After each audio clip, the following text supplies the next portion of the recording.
Evangelho de Mateus, capítulo 26. E aconteceu que quando Jesus concluiu todos esses discursos, disse aos seus discípulos: Bem sabeis que daqui a 2 dias é Páscoa, e o Filho do Homem será entregue para ser crucificado. Depois, os príncipes dos sacerdotes e os escribas e os anciãos do povo reuniram-se na sala do sumo sacerdote, o qual se chamava Caifás, e o consultaram-se mutuamente para prenderem Jesus com dolo e o matarem. Mas diziam: não durante a festa, para que não haja alvoroço entre o povo. E estando Jesus em Betânia, em casa de Simão o leproso, aproximou-se dele uma mulher com um vaso de alabastro, unguento de grande valor, e derramou-lhe sobre a cabeça quando ele estava assentado à mesa. E os seus discípulos, vendo isso, se indignaram, dizendo: por que esse desperdício? Pois este unguento podia se vender por grande preço e dar-se o dinheiro aos pobres. Jesus, porém, conhecendo isso, disse-lhes: por que afligir esta mulher? Pois praticou uma boa ação para comigo. Porquanto sempre tendes convosco os pobres, mas a mim não me haveis de ter para sempre.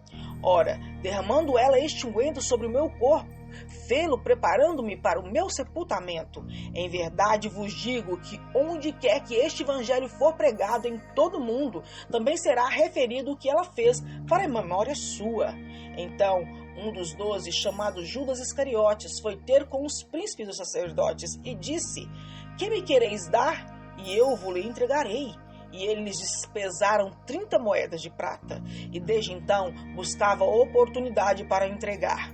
E no primeiro dia da festa dos pães ázimos, chegaram os seus discípulos junto a Jesus e disseram: onde quereis que façamos os preparativos para comeres a Páscoa? E ele disse: ide à cidade, um certo homem, e diz-lhe: o mestre diz, o meu tempo está próximo, e em tua casa celebrarei a Páscoa com os meus discípulos. E os discípulos fizeram como lhe Jesus ordenara, e prepararam a Páscoa. E chegando à tarde, assentou-se à mesa com os 12, e comendo eles, disse: em verdade vos digo que um de vós me há de trair. E eles, entristecendo-se muito, começaram cada um dizer-lhe: porventura sou eu, Senhor? E ele respondendo disse: o que põe comigo a mão no prato, esse há de me trair. Em verdade, o Filho do Homem vai, como acerca dele está escrito, mas ai daquele homem por quem o Filho do Homem é traído, pois seria bom se esse homem não houvera nascido. E respondendo Judas, o que o traía, disse: porventura sou eu, Senhor? Porventura sou eu, Rabi? E ele disse: tu dissestes. E quando comiam, Jesus tomou o pão e, abençoando, o partiu e o deu aos seus discípulos e disse: tomai, comei, isto é o meu corpo. E tomando o cálice, dando graças, deu-lhe, dizendo: bebei deles todos, porque isto é o meu sangue, o sangue no Novo Testamento, que é derramado por muitos para a remissão dos pecados. E digo-vos que desde agora não bebereis deste fruto da vide, até aquele dia em que o beba novo convosco no reino do meu Pai. E tendo cantado o hino, saíram para o Monte das Oliveiras. Então Jesus lhe disse: todos vós esta noite vos escandalizareis em mim, porque está escrito: ferirei o pastor e as ovelhas do rebanho se dispersarão. Mas depois que eu ressuscitar, irei adiante de vós para a Galileia. Mas Pedro, respondendo, disse-lhe: ainda que todos se escandalizem em ti, eu nunca me escandalizarei. Disse-lhe Jesus: em verdade te digo que nesta mesma noite, antes que o galo cante, 3 vezes me negarás. Disse Pedro: ainda que me seja mister morrer contigo, não te negarei. E todos os discípulos disseram o mesmo. Então Jesus chegou com eles a um lugar chamado Getsêmane e disse aos seus discípulos: assentai-vos aqui enquanto vou além orar. E levando consigo Pedro e os 2 filhos de Zebedeu, começou a entristecer-se e angustiar-se muito. Então lhe disse: a minha alma está cheia de tristeza até a morte. Ficai aqui e velai comigo. E indo um pouco mais para diante, prostrou-se sobre o seu rosto, orando, e disse: meu Pai, se é possível, faça de mim este cálice. Todavia, não seja como eu quero, mas como tu queres. E voltando para os seus discípulos, achou-os adormecidos e disse a Pedro: então, nem uma hora pudeste velar comigo? Vigiai e orai para que não entreis em tentação. Na verdade, o espírito está pronto, mas a carne é fraca. E indo segunda vez orou, dizendo: Pai, se este cálice não pode passar de mim sem eu beber, faça-se a tua vontade. E voltando, achou-os outra vez adormecidos, porque os seus olhos estavam pesados. E deixando-os de novo, foi orar pela terceira vez, dizendo as mesmas palavras. Então chegou junto dos seus discípulos e disse-lhe: Dormi agora e repousai. E eis que é chegada a hora, e o Filho do Homem será entregue nas mãos dos pecadores. Levantai-vos, e partamos, eis que é chegada o que me traí. Levantai-vos, partamos, eis que é chegado o que me trai. E estando eles ainda a falar, eis que chegou Judas, um dos 12, e com ele grande multidão com espadas e varapaus, enviada pelo príncipe dos sacerdotes e pelo ancião do povo. E o que o traía tinha lhe dado um sinal, dizendo: O que eu beijar é esse, prendei-o. E logo aproximou-se de Jesus e disse: Eu te saúdo, Rabi, e beijou-o. Jesus, porém, lhe disse: Amigo, a que vieste? Então, aproximando-se eles, lançaram mão de Jesus e o prenderam. E eis que um dos que estavam com Jesus, estendendo a mão, puxou a espada e, ferindo o servo do sumo sacerdote, cortou-lhe uma orelha.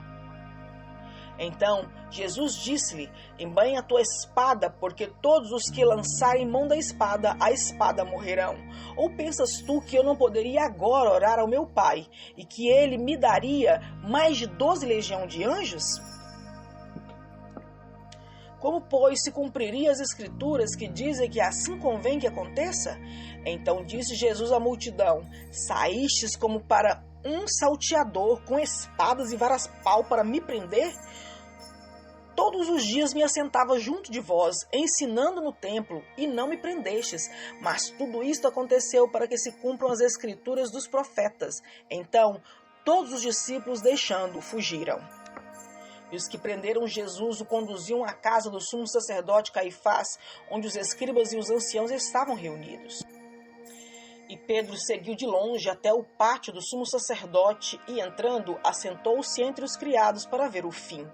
Ora, os príncipes dos sacerdotes e os anciãos e todo o conselho buscavam falso testemunho contra Jesus para poderem dar-lhe a morte, e não o achavam. Apesar de se apresentarem muitas testemunhas falsas, não o achavam. Mas, por fim, chegaram 2 testemunhas falsas e disseram: Esse disse: Eu posso derrubar o templo de Deus e reedificá-lo em 3 dias.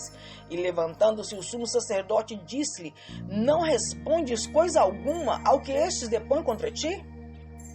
Jesus, porém, guardava silêncio. E insistindo, o sumo sacerdote disse-lhe: Conjure-te pelo Deus vivo, que nos diga se tu és o Cristo, o Filho de Deus. Disse-lhe Jesus: Tu o disseste. Digo-vos, porém, que vereis em breve o Filho do Homem assentado à direita do poder e vindo sobre as nuvens do céu. Então o sumo sacerdote rasgou as suas vestes, dizendo: Blasfemou! Para que precisamos ainda de testemunhas? Eis que bem ouvistes agora a sua blasfêmia. Que vos parece? E eles, respondendo, disseram: É réu de morte. Então cuspiram-lhe no rosto e lhe davam punhadas, e outros os esbofeteavam, dizendo: Profetiza-nos, Cristo. Quem é que te bateu? Ora, Pedro estava sentado fora do pátio, e aproximando-se dele uma criada disse: Tu também não estava com Jesus, o Galileu? Mas ele negou diante de todos, dizendo: Não sei o que você está dizendo. E saindo para o vestíbulo, outra criada o viu, e disse aos que ali estavam: Este também estava com Jesus, o Nazareno. Ele negou outra vez com juramento: Não conheço tal homem. E daí a pouco, aproximando-se os que ali estavam, disseram a Pedro: Verdadeiramente também tu és um deles, pois a tua fala te denuncia. Então começou ele a praguejar e a jurar, dizendo: Não conheço esse homem. E imediatamente o galo cantou.